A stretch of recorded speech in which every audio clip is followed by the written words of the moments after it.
ходе одного из прошлых опросов мы выяснили, что горожане мало знают, кто изображен на табличках.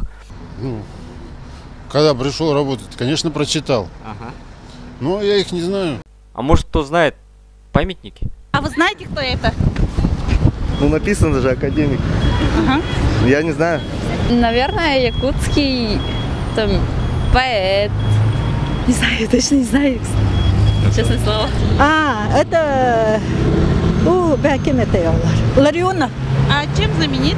А он это ученый Тимир Тугун. Ага. Тимир Тогут? Тимир это юритер ученый. А вы знаете, кто это? Академик. А чем знаменит? Не знаю. К сожалению, мы не знаем. Все что-то не совсем. А вы знаете, кто это? Без понятия. Без понятия. Было очень сложно пробиться в квартиру знаменитого академика, но когда мы пришли, мы обнаружили, что от него остались только лампа и шкаф. Кто же такой академик Ларионов, мы узнали у председателя Якутской академии наук Лебедева Михаила Петровича. Академик Ларионов для меня был очень важной эпохой моей жизни, я бы так сказал. Достиг очень многих результатов.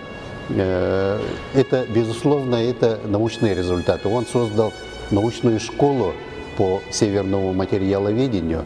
Это школа, которая сейчас определяет, какие должны быть материалы, какие должны быть технологии, которые необходимы для создания сложных технических систем, многих элементов конструкции, деталей машин.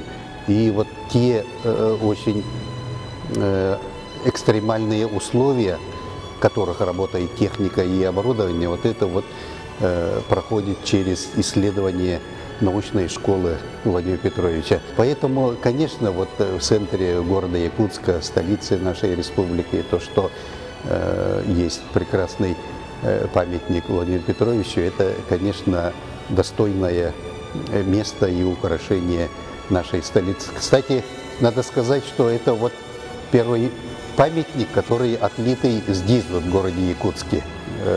До этого мы пользовались технологиями, которые были получены в других городах, материалами, которые получаются в других городах и других регионах. А это вот мы... Да, как раз вот как раз вот и металлургические процессы, сварочные процессы, материаловедение, все это вот как раз вот. Интересный парадокс, да? Вот, да. Человек работал, и благодаря его же работе ему поставили памятник. Да. И именно теми методами, которые он разработал. Да. Это очень... Да. И поэтому мне кажется, что вот то, что есть сквер, то, что там народ проходит мимо Владимира Петровича, я замечаю, многие молодые горожане собираются и любят постоять, отдохнуть у памятника Ларионова. Я считаю, что это замечательное место.